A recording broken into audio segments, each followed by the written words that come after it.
Кредит жөнүндө катуураак айта кетиңизчи. Кредит арам экенин билип туруп, кредитке телефон, машина, мал алып алдык. Азыр 70% эле эл кредит менен жашап калды. Катуураак бир жооп бериңизчи. Аллахым разы болсун сизден, устаз. Баарыбыздан Аллах разы. Таксыр арам нерсенин аягы эч качан бактылык менен бүтпөйт. Жакшы менен бүтпөйт.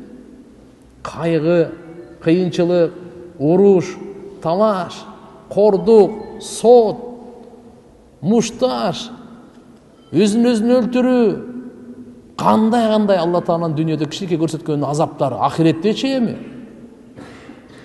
Алла Тааланын бар дүйнө бар го. Ошон үчүн туугандар, кимде бар дүйнөсү, ошого каниет кылып, ошону эле абарат кылыңыз. Албай эле ошо бар дүйнөнү көпкө апсыкпаңыз. Ач көздөнбөй эле баарын эле алхамдулилlah кылып, ашык эмей жетет. Ким кредит алган болсо, тез төлөп берип тооба кылсын, болду. Финансовое рабство деп коет буну. Финансылык кулдукта билинбегениңиз менен сиз кулсуз да. Капа болбоң. Катыраак тийип калса кечирим сурайм. Бирок финансовое рабство деп коет буну терминологиядачы. Байлап коет, болду. Эч жака. Ошого иштей бересиң. У десең эле уже айдын аягы келип калган. Мына берип бүтөйүн десең эле айдын аягы келип калган. Дайыма буякта сенин ишиң жүрүп атабы, жүрбөйбү, ага кызыктырбайт. Давай сен. Күндүзү кор, түнү уйку жок. Канча нерв, канча оору, канча инсульт, канча балекеттин бардыгы аны айтпай эле кой.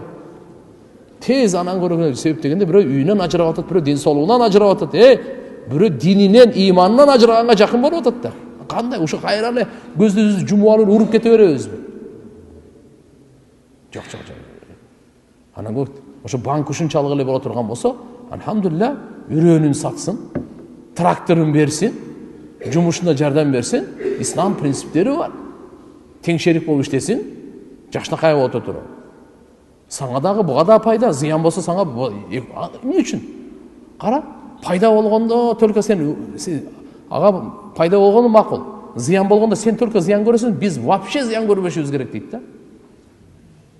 Сүткорлуктун эң жамандыгын себеби ушунун себебинен, бул Алла Таалага согуш жарыялаганын барабар. Адамдын канын ичет, кор кылат. Жүзүнөн мүмкүн бир 2-3% кичине иши жүрүшкөндөй болушу мүмкүн. Бирок ямхакуллах риба ва юрбис садакат. Ямхакуллаху риба ва юрбис садакат.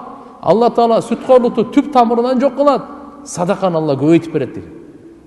Бу жаратуучунун эрежеси. Туугандар, ошон үчүн иншалла мына кимде болсо тез нардан бери бүтүрөйлү дагы. Нардан бери, я Алла, будан кийин ушу тооба кылдым, акыркы калганым болсун. Калган бар мал дүйнөм бар. Кудайга шүгүр ашка калган жокмун.